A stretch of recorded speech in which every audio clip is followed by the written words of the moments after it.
Aktor na si Nico Antonio pinagsabay ang pag-artista at law school, nasa dugo ang pagiging abogado. Alamin natin ang balita mula kay Ronjuman Alex Furaque. Pinagsabay ng aktor na si Nico Antonio ang pag-aaral sa law school at pag-aartista.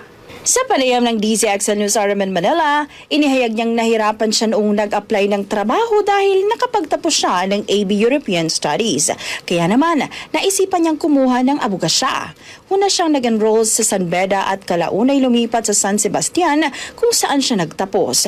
Mababati na isa ring abogadong ina ng aktor ni si Attorney Georgie Alonso, saad ni Antonio.